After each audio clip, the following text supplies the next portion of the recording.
Good morning, good day, good afternoon, wherever you are, and welcome to our three-part series, The Great Invocation, A Voiced Diamond.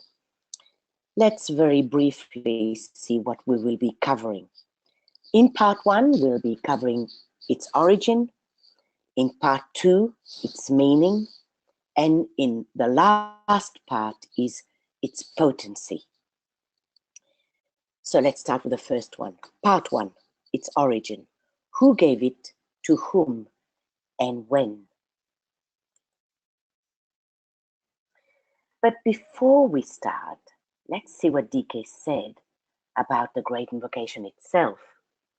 He wanted us to collect everything that he said about the Great Invocation and to prepare a brief manual as to its use and purpose, putting a copy in the hands of all those willing to use it. And a comprehension of its origin, its meaning, and its potency will make the Great Invocation far more effective. Now, I'm sure that there's a lot of things that DK has said that I have missed, but I'm hoping that the little bit that I've gathered is enough to give us an idea of how important it is and its various meanings, and particularly the potent effects, making therefore the Great Invocation a great preparation for the reappearance of the Christ. So let's start first of all by looking at the Great Invocation as a cosmic event. What does that really mean? So to one of his disciples, DK said to him that he wondered if this disciple had grasped the momentous significance of this presentation of a cosmic, planetary, and individual alignment or invocation, providing as a result a spiritual inflow right to the very heart of humanity and from the highest sources. So this is what we're going to speculate. What does DK mean by the Great Invocation and its inflow from the highest sources? So, very importantly, saying to this disciple that in its use and its distribution, that he has been participating in a cosmic event of tremendous importance. Let's hope that this little presentation today will convey this importance that DK is talking about.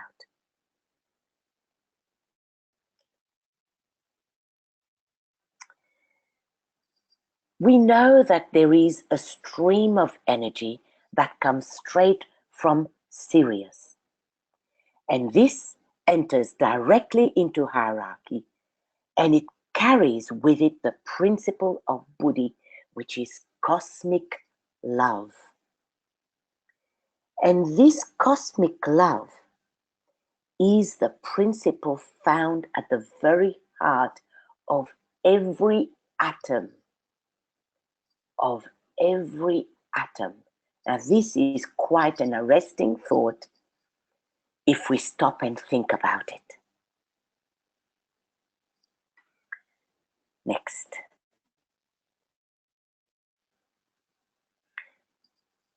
From cosmic fire, we know that Sirius is the soul of our solar logos. But we also know that Sirius, the binary star, has a very close relationship with our own planetary logos. And that Sirius is a very important factor in the spiritual life of our planet. Therefore, bringing its energy to bear directly upon hierarchy itself, hierarchy being the heart center of our planetary logos. And hierarchy is located on the Buddhic plane. So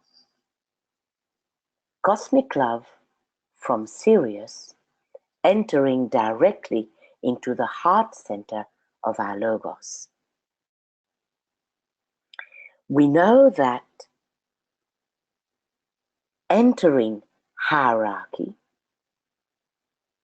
there is a very potent triangle, therefore, between Sirius, the heart of the sun, and our own hierarchy down here on Earth. So we can see how potent this cosmic love is and how directly it's entering our planet.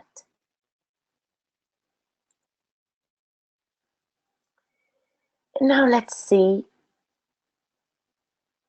the zodiacal signs which lie beyond our solar system. We know that Gemini is the force that produces the changes needed for the evolution of the Christ consciousness at any particular point in time and space, thus making Gemini the most dominant power in the mutable cross and one of the most important zodiacal signs out of the 12. Why is that so? It's because Gemini transmits the very powerful cosmic love.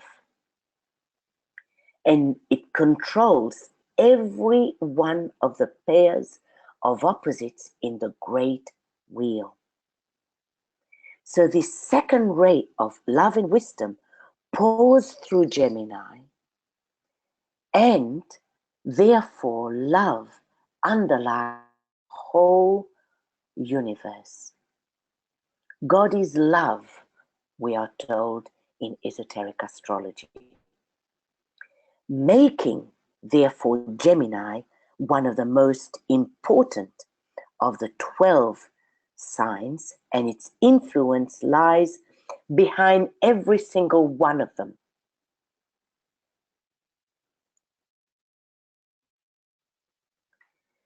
So Gemini controls esoterically the heart of our solar system, and therefore it controls the pulsation of life which sustains all that is, making Gemini connected therefore with the heart of the sun itself, which is the love of the whole. And we know that Gemini, our sun, is the heart center of the one whom naught may be said. This cosmic being. So let's see how it is a very this is an attempt on my part to put it all together in this image here, in this slide. Let's see. So the cosmic love emanates from Sirius.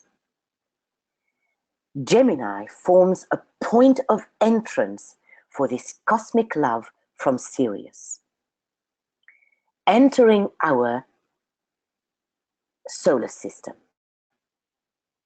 We know from just before that there is a very special link between Sirius and our planetary logos here. But we also know that our planetary logos is the hierarchical ruler of Gemini, and it is also the esoteric ruler of Gemini's polar opposite, Sagittarius.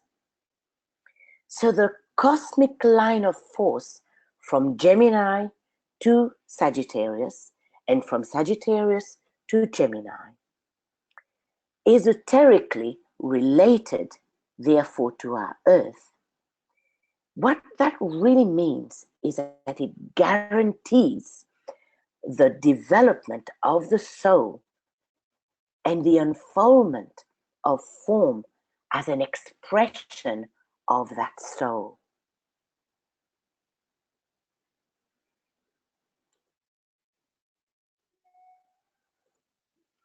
Now, if hierarchy is the heart chakra of our logos represented as a lotus, then the Christ, being the head of hierarchy, is the jewel of that lotus. And we know that the jewel transmits cosmic love. The jewel is at the center of every atom and every chakra. And we know also that Christ is a Syrian initiate, and he is the embodiment of the cosmic ray of love and wisdom which flows through him and therefore through the jewel of every atom.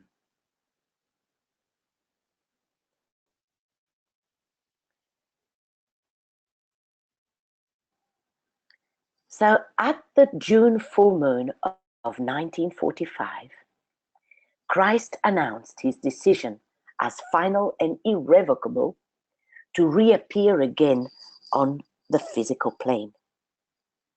So the decision of Christ to reappear again on earth, bringing his disciples with him, drew forth this permission from Sanat Kumara, the Lord of the world, the Ancient of Days, as he was called in the Bible, the right to use certain words of power or stanzas of direction, as it's called. But we are also told in the reappearance of the Christ that this right is never lightly accorded.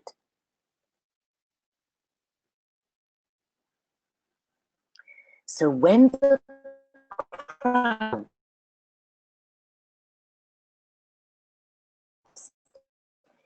is given right to use the Great Invocation, a permission that was never granted before, as it is one which is up to then had been used only by the most exalted spiritual beings. So this is quite not only an honor, but Christ earned this right to use the Great Invocation through his decision to reappear.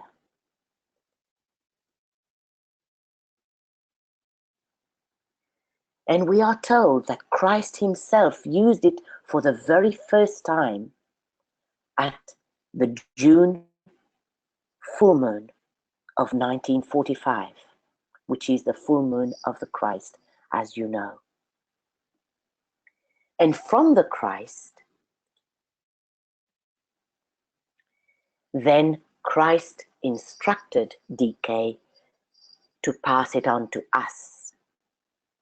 So he was given permission again from the Christ to not only give it to hierarchy or to pass it on to a hierarchy, but also to pass it on to us, the disciples, or anybody else who need to use it, or who can use it rather. So let's have a very brief summary. What makes the Great Invocation a cosmic event? It's because it comes from Sirius himself to Gemini, to our solar logos and the solar system. Then that energy was transmitted to our own planetary logos, whose will is essentially love. Then passed on to the Christ, the head of hierarchy, hierarchy being the head chakra of our planetary logos, the heart chakra of planetary logos. then given to Master DK, and then passed on to us on earth.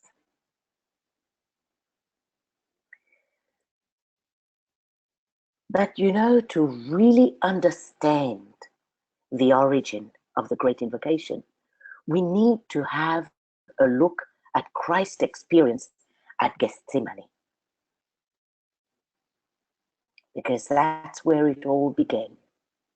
So let's have a brief look at this. We are told that Christ's evocation of the fire of will of Shamballa was initiated symbolically in the Garden of Gethsemane. But DK tells us that 3 times Christ evoked the Shamballa force. The very first time as a child in the Temple of Jerusalem, then again in the Garden of Gethsemane, and his third and final evocation covered 9 years from 1936 to the full moon of June 1945. But this period in reality constitute only one event to the Christ. This is why we need to go back to the Garden of Gethsemane. What really happened in that garden?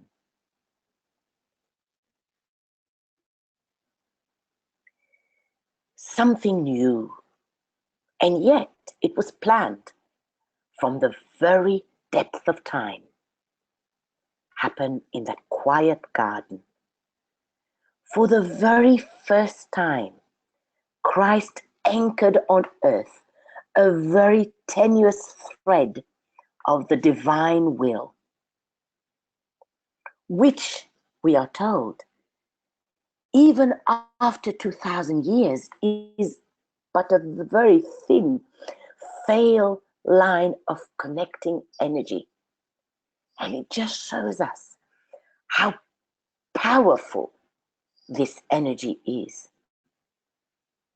That even the Christ has not anchored it in its full capacity, because I think otherwise it will blow us apart.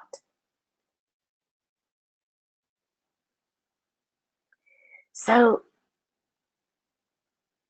Christ representing mankind anchored our planetary logos will on earth, and therefore making it possible for intelligent humanity to carry it out.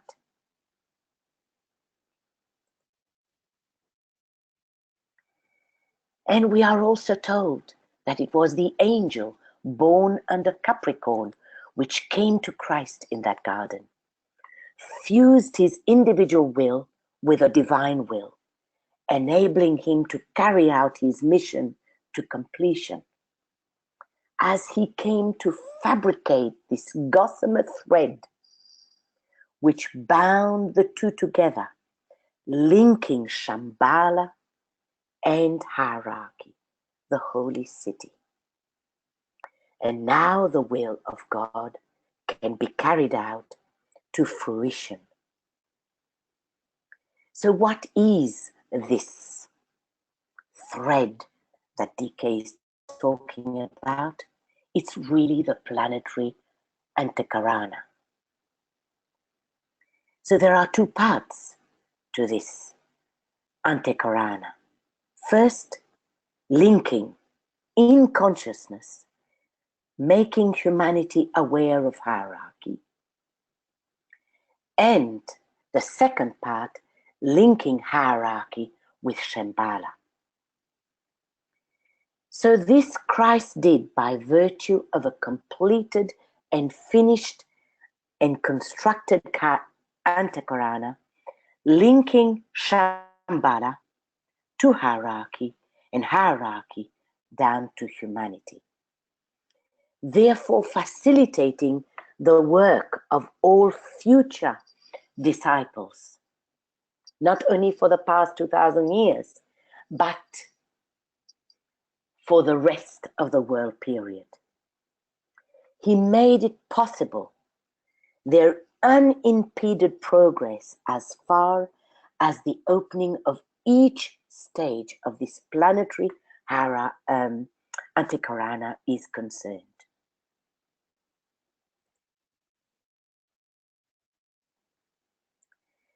And where it says in the New Testament that the angels came and ministered unto the Christ, the correct implication is that those who dwell in Shamballa use that period to instruct Christ, who has made his decision through an expression of his divine nature and in the significance of the divine purpose.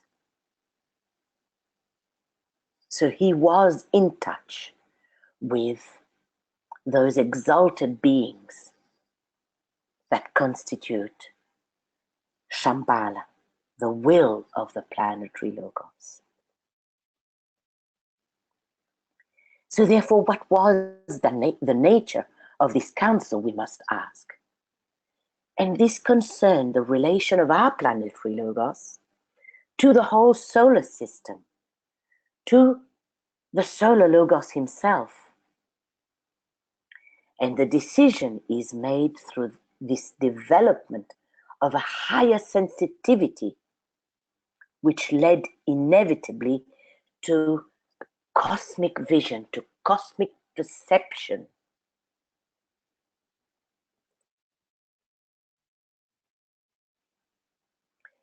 Therefore, having fused his will and love, Christ's consciousness became extra-planetary, went beyond our solar system, as is the consciousness of the Lord of the world, Sanat Kumara.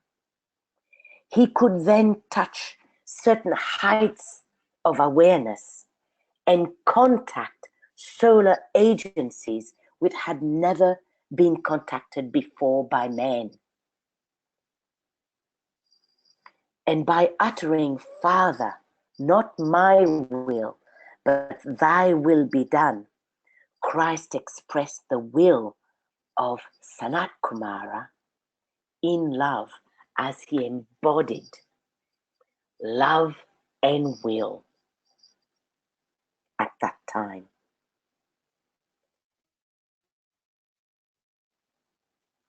So the Christ, therefore, kneeling beside the rock, which we are told is symbolic of the depth of the mineral kingdom of the activity of Vulcan, the fashioner, he raised his eyes upwards to where the light of revelation broke forth. And he knew at that moment what he had to do. What was his work? And at the moment of this complete surrender to the Father's will, to the sacrifice of his life, to the fulfillment of the plan, suddenly a great expansion of consciousness took place.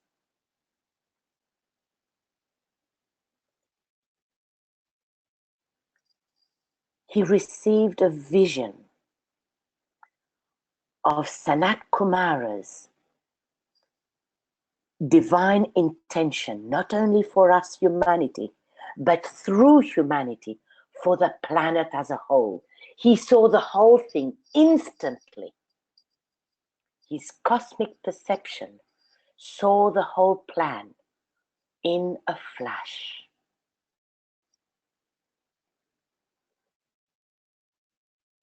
He saw the plan, its goal, its techniques and its methods, its laws and their application, its effects, the hindrances that were to be met, the energy, which is that of love, that needed to be used, and the close and growing relation and interplay between hierarchy and humanity, the heart center of our Logos and its throat center. Everything was revealed to him in that instant, and he fully understood it.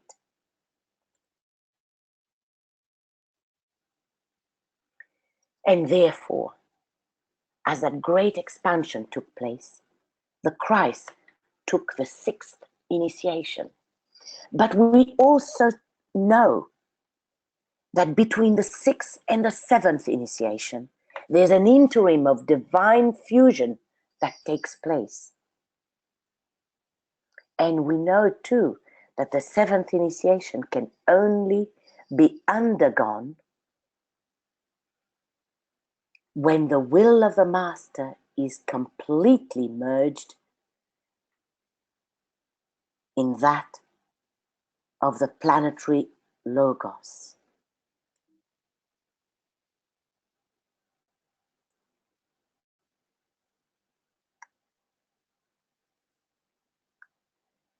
I am noticing that I'm experiencing difficulties, audio difficulties. Joe, is that correct?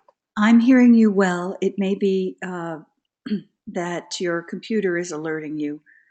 I think. Yes, it is. Sorry about that, guys. Let's carry on, and I'll. Let's carry on. Yes. Okay. Thank you, Joe. Sorry, guys. I am having a lot of trouble with my computer lately.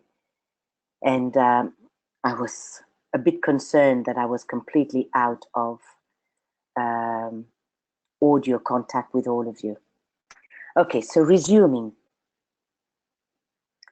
So Christ took the sixth initiation, but he may have also been in between the sixth and the seventh, where there is a divine fusion of will that takes place.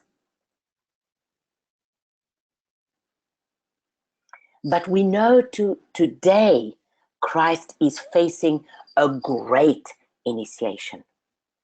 The final test, we are being told, a major test.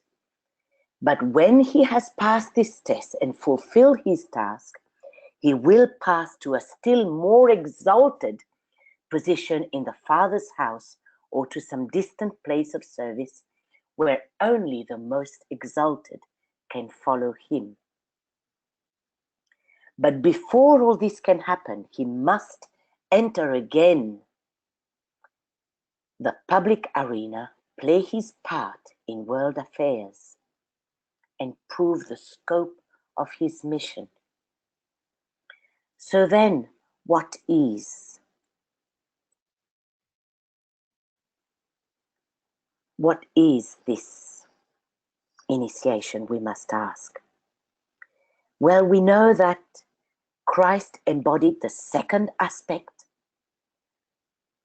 love, and fused it with the third aspect of divinity, light, and these two aspects received full expression.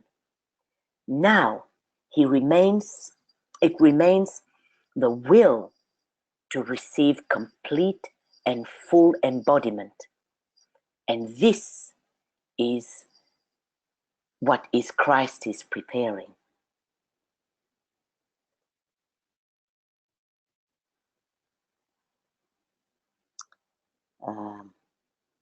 And as a result of this embodiment of the will aspect, he was granted the permission to use the Great Invocation, which was never granted before.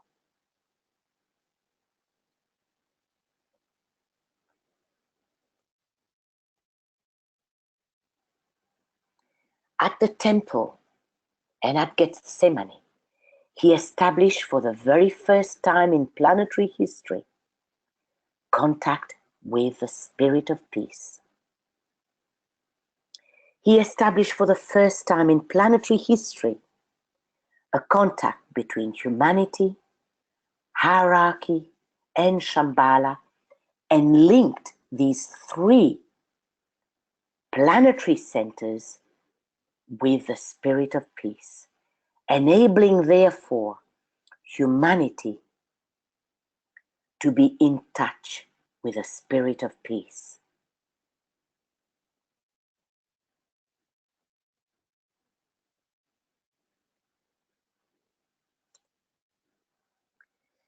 And as a result of his decision to reappear and the consequent granted right to use the Great Invocation, the Spirit of peace descended upon Christ.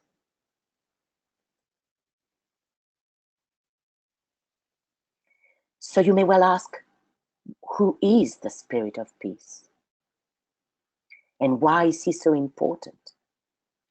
Well, we are told that the Spirit of peace, or the Spirit of equilibrium, is an extra-planetary being of terrific cosmic potency, not just planetary, cosmic, which means that it comes way beyond our solar system. He overshadows the Christ, very much like Christ overshadowed Master Jesus in Palestine. Christ therefore serves as a channel for his directed potency, because he's so potent he cannot come down from his high place. So he is destined to bring peace eventually upon earth through the expression of goodwill, which will bring about right human relations.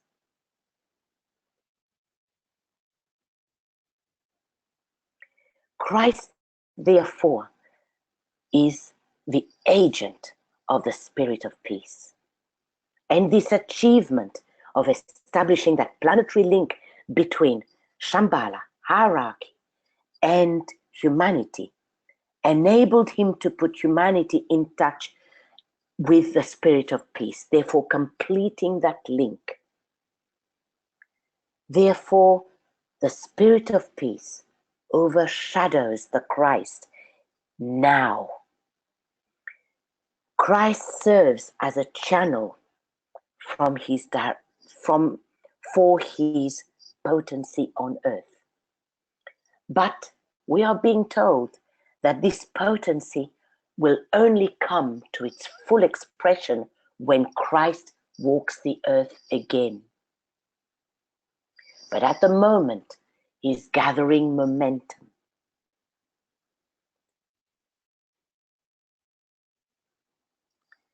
We know too that as a result of Christ's decision and his spiritual fusion with the will of the Planetary Logos, the avatar of synthesis has become, for the time being, Christ's close associate as well.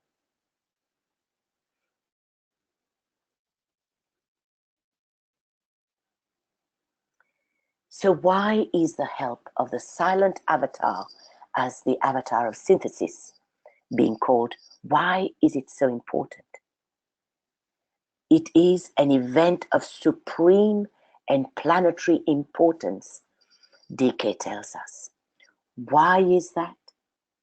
It's because this being, the silent avatar, is closely to the will aspect of divinity, the first aspect. And as Christ is preparing himself to embody this quality of will, he's preparing himself to synthesize the three divine qualities: light, love, and will, the three aspects of divinity.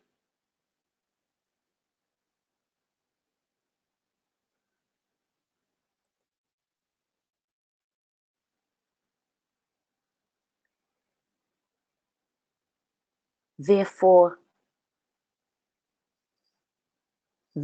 the triangle of masters within hierarchy forms a triangle of power, the Manu representing Shamballa, the first aspect of divinity, Christ representing hierarchy, the second aspect of divinity, and Master R representing humanity, the third aspect of divinity. And we are told that if this great invocation can be rightly said, the three great planetary centers can be related in a very similar manner, can be brought into a very close relation, so that then the result will be the setting up of such a potent vibration and of such potent note and invocation that the spirit of peace will be invoked and contacted.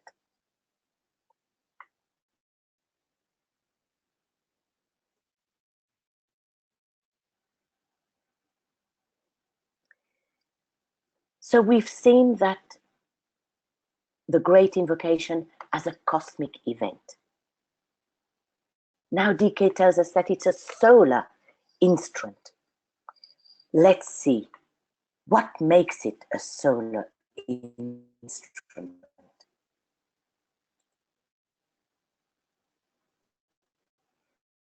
Great Invocation, DK tells us, is a potent solar instrument designed to bring about changes and needed readjustment on our earth.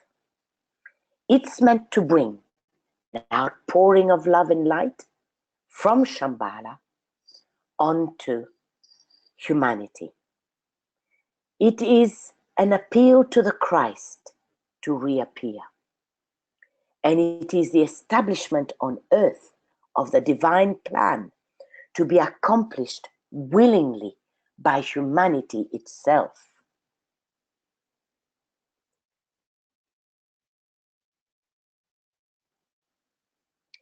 And how is the Great Invocation a solar instrument? Each planetary scheme, as we know, and our Earth amongst the 10 planetary schemes, is a center in the body of our solar logos, being a chakra of our solar logos. And it expresses a particular form of energy or force. Shamballa is also the center where the highest will of the solar logos is imposed upon the will of the planetary logos. The objective of the beings in Shamballa is to understand the solar purpose, and therefore they are in accordance with the purpose of the solar logos, so that our planetary logos can express it on Earth. Sanat Kumara and our planetary logos is motivated by the supreme purpose, which is part of the vast purpose of the solar logos. And therefore, they, meaning hierarchy, the members of hierarchy, act as a transmitters to humanity and the devas of the will of the planetary logos, and therefore through him the solar logos.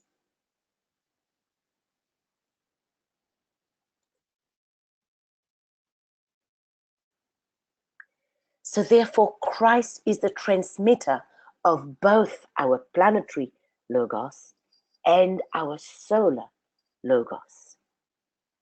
And as Christ faces a great initiation, and my take on it is that it's the 9th initiation, because DK tells us that he's preparing for a great final initiation, and we know that the 9th is the last initiation before moving on to other parts of the solar system. So through the planetary logos, at the final great initiation, DK tells us, flows the power of the solar logos. Hence the Christ preparing for this great final initiation through the enunciation of the Great Invocation becomes not only an instrument of for the implementation of the will of our Logos, but consequently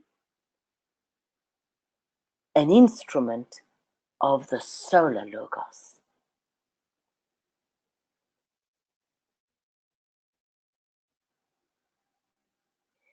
So the next question that we must ask ourselves is, what is the nature of the will of the Logos?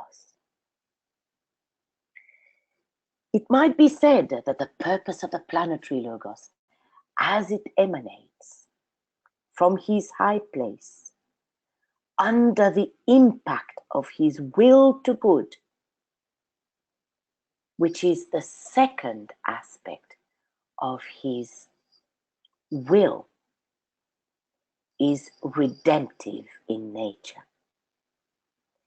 As our Logos has created our little planet strictly for healing and redemptive purposes, our little planet is unique in its purpose and in its techniques, that on it and within it, a great healing and redemptive experiment is going forward.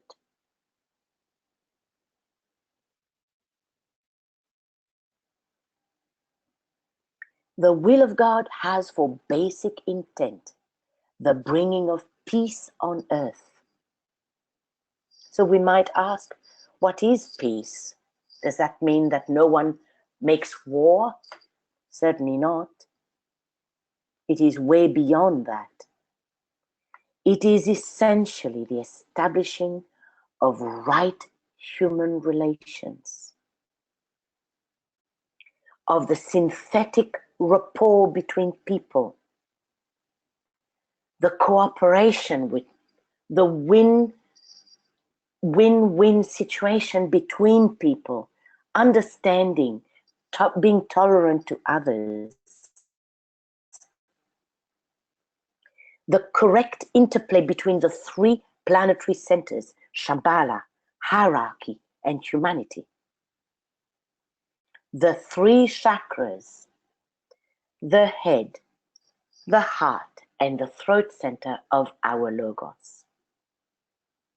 It is also an illumined and loving understanding of God as it affects us, humanity, and works out the divine intent.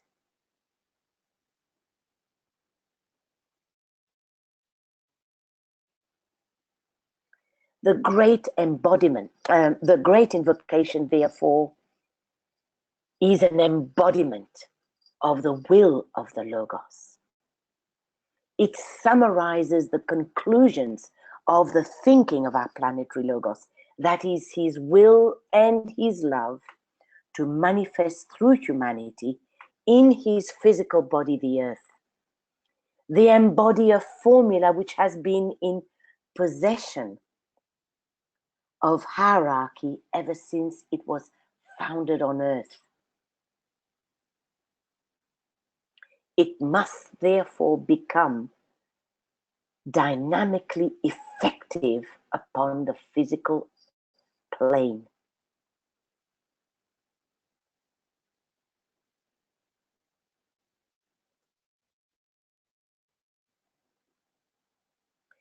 So within the stanzas of the Great Invocation, there is a very clear demand for the synthesis of the three aspects of divinity to manifest on earth. Its will, first aspect, expressed in the first stanza, let purpose, in the third stanza rather, let purpose guide the little wills of men. The second aspect, love, may Christ return to earth, in the second stanza. And in the first stanza, the third aspect of divinity, intelligence, let light descend on earth. And the fourth stanza, which is the last sentence itself, let light and love and power restore the plan on earth, which is the synthesis, light, love, power, the three divine aspects to restore the plan on earth. And we notice that the emphasis on the three stanzas, rather on the four stanzas, is laid upon the earth.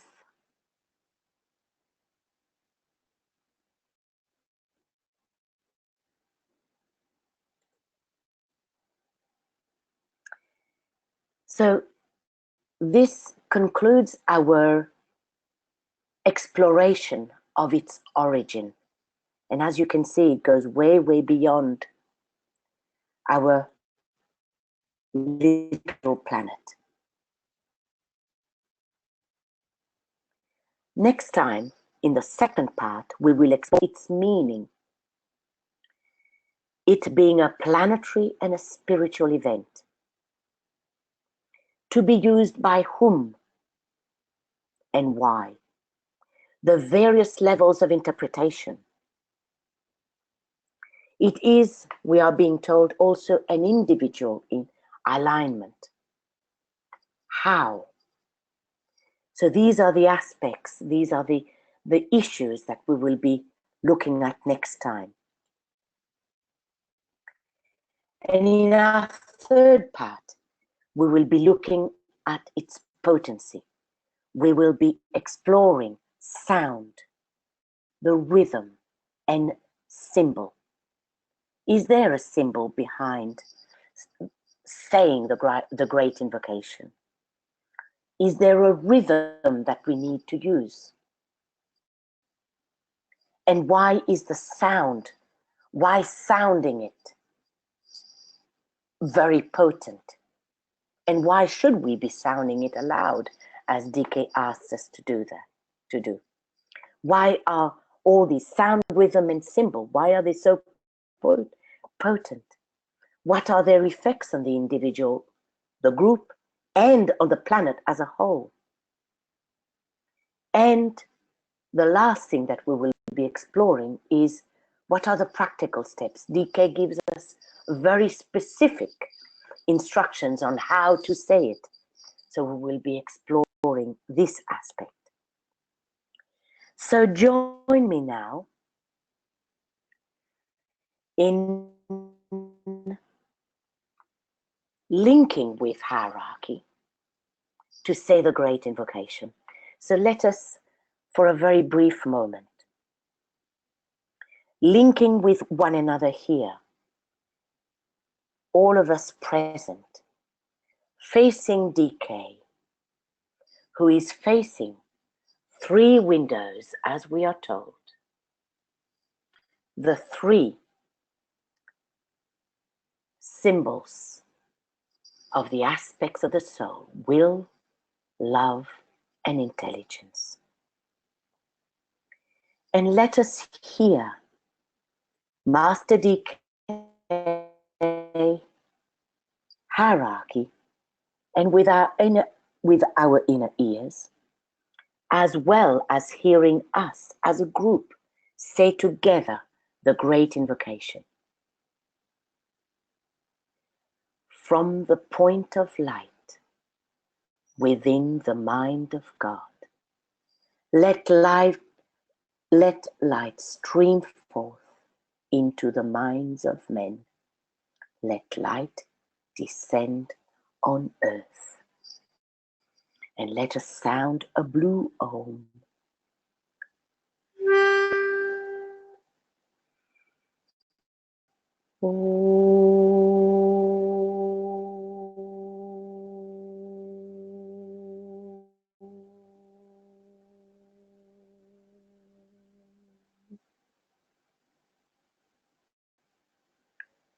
From the point of love within the heart of God, let love stream forth into the hearts of men. May Christ return to earth. Let us sound a blue Om. As we sound the Om, let us visualize that sound having a blue color, the color of love.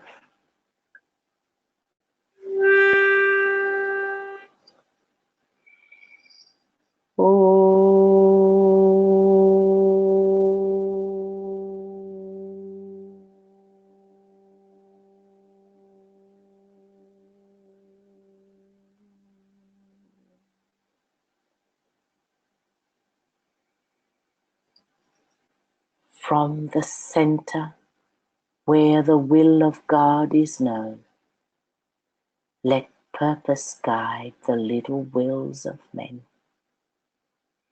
The purpose which the masters know and serve. And let us sound another blue Om.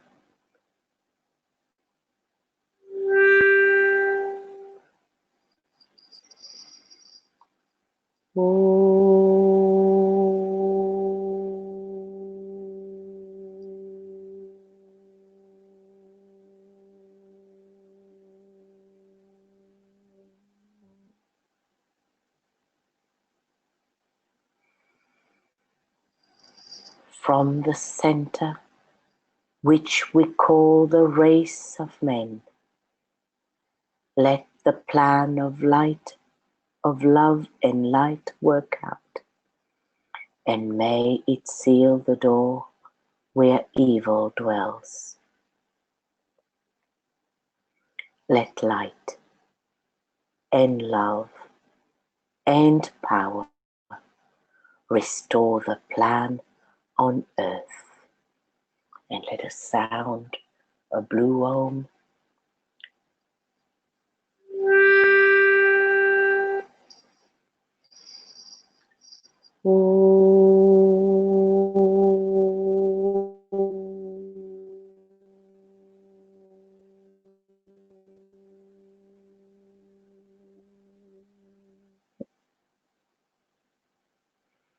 And now raise your clasped hands above the head.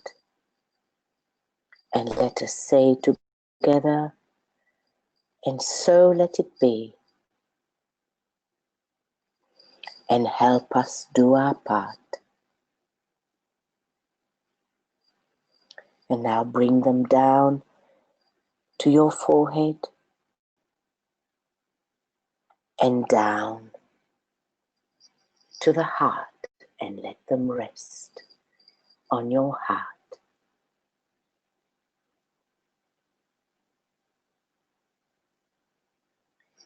Thank you, everyone.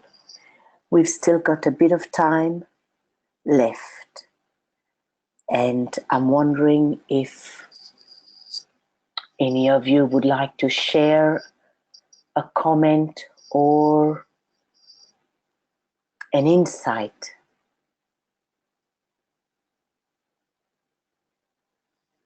And raise your hand. I'll just share with the group. Leah had pointed out earlier in the question box that the full moon in 1945 was actually at the end of May, and she wondered why it's generally called the June festival. And my sense, I believe I'm correct, May was still in Gemini, and the Yes. full moon rotates. It's most often in June, and I think just for the general public and for most people who aren't familiar with astrology, it can be talked about as the June full moon, but in fact it is the Gemini Yes. full moon. Correct. Absolutely. So because the rotation of the moon is different from year to year, but from our point of view, from an astrological point of view, and there you quietly pointed out, we see, or actually the sun is actually passing sort of as if we're seeing it against the background of the Gemini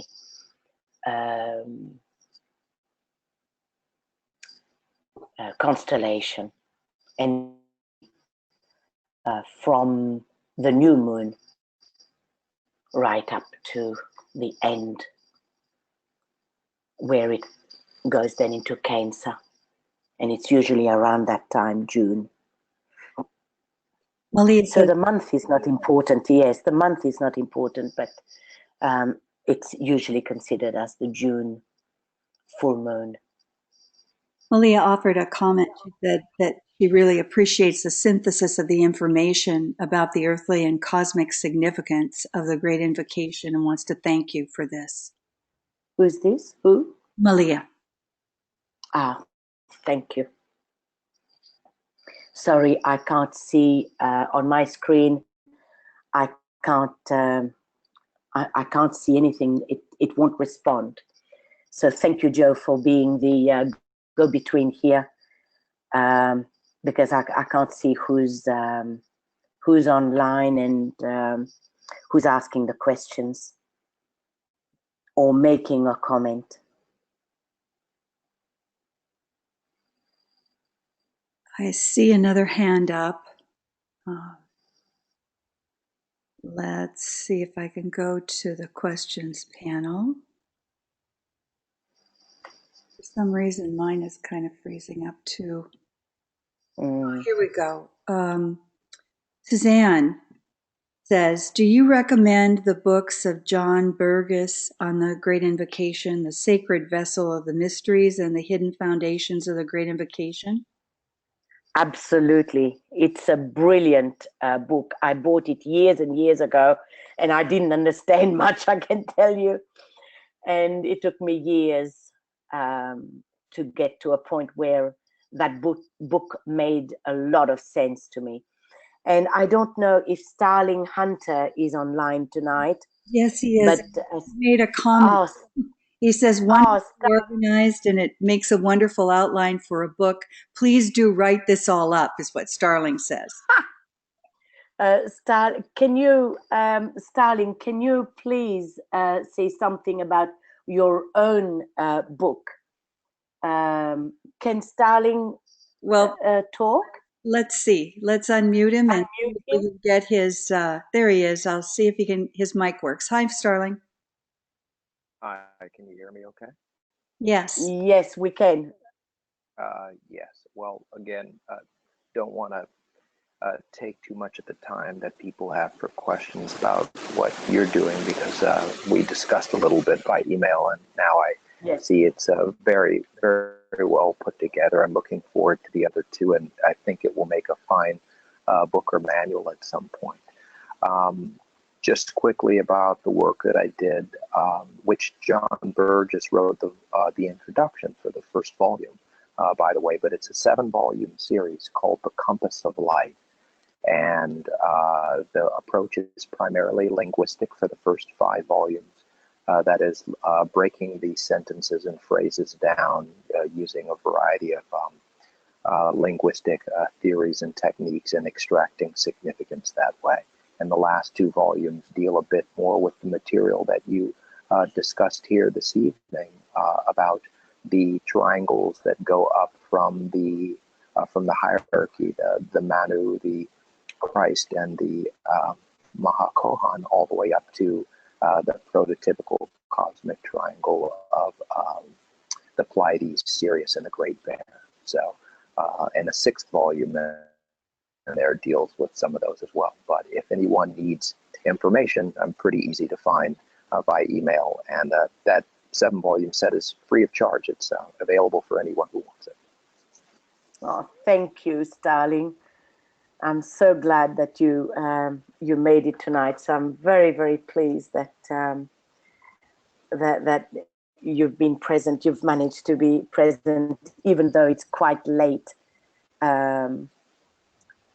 Yes, in Germany, it's almost 11 o'clock here in Germany. So thank you. We really appreciate your presence. So yes, folks, so if you would like to avail yourself of this great opportunity please contact Starling and deepen your understanding, because it is a very powerful instrument, especially as we are now in the preparation time for the reappearance of the Christ, which we don't know the exact date, but we know that in 2025, Christ will announce in most likely the exact date of his reappearance, and how and all the details are going to be communicated to hierarchy. Now, whether DK now will pass that on to us, we don't know. We haven't been privy of this information, but we know that we are the John the Baptist, if you like, the advance army for the Christ. So please avail yourself of this opportunity, understand this great, powerful prayer, if you like, or invocation, so that we can make the work of the Christ a lot easier, and we can prepare humanity for Christ energy. So thank you, Starling. Oh, again. Yeah, thank you so much for the effort that you're putting into organizing this. Just can't wait for the other two. Thank you. I am sending to the whole group in the chat box the email address, if you would like. It's for the Compass of Light. And here is Starling's email address, starling@mit.edu.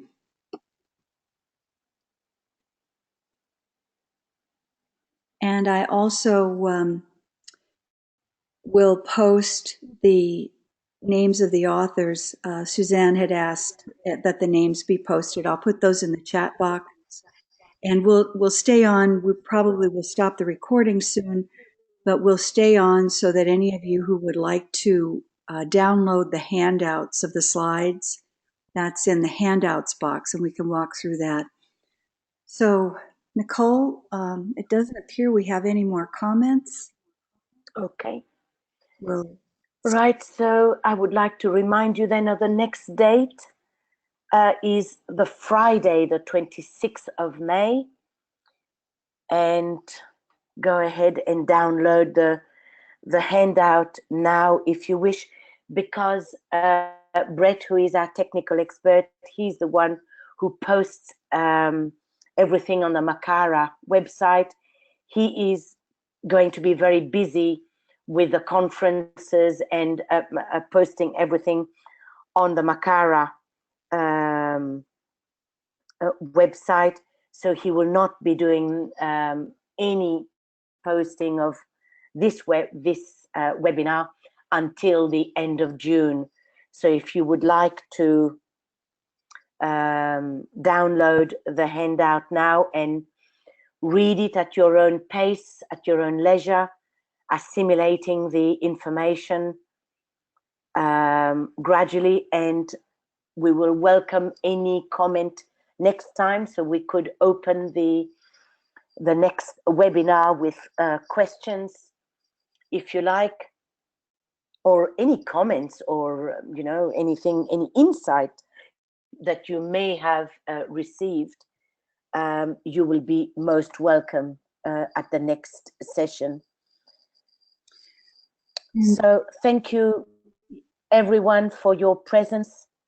We really appreciate your presence and your contribution, and have a very good month, and we will see you in May. Thank you, Nicole.